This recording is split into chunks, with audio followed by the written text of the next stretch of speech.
트럼프 2기 행정부의 출범 이후 미국은 중국 조선업에 대한 규제를 강화하고 있습니다. 향후 미국은 자국의 조선업 재건 및 해양 패권 강화를 위한 전략을 추진하는 과정에서 중국을 더욱 압박할 것으로 예상되며 글로벌 조선업 경쟁 구도의 변화 속에서 한국은 기회를 적극적으로 모색해야 합니다.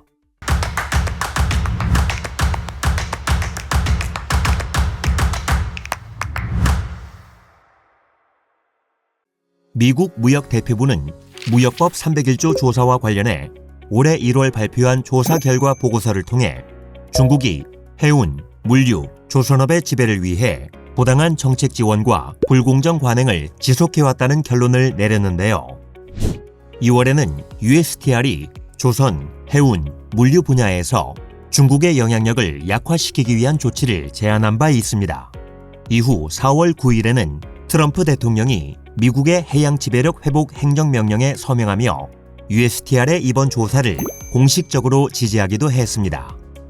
지난 1년간 301조의 조사와 공청회 및 공개 의견 수렴 과정 등을 거쳐 4월 17일 USTR은 해운, 물류, 조선 분야 관련 중국의 불합리한 법, 정책, 관행을 해결하기 위한 조치를 최종 발표했습니다.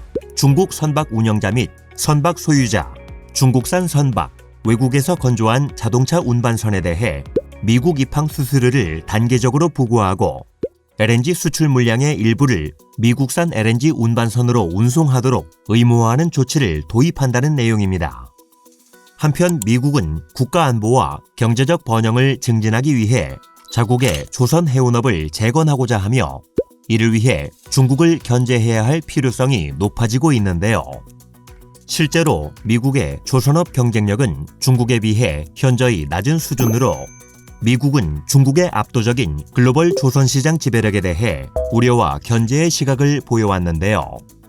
미국의 조선 해운업 재건은 해양력 및 해군 전력 강화 측면에서도 전략적으로 중요한데 미 해군의 향후 5년간 함정 계획에 따르면 2030년 중국은 미국보다 많은 함정을 보유할 것으로 전망됩니다. 이처럼 미국은 경제 안보와 국가 전략 차원에서 조선 해운업 재건을 강조하며 중국을 견제하고 있어 향후 미중 전략 경쟁이 관련 산업과 해양 안보 분야에서 더욱 심화될 수 있습니다.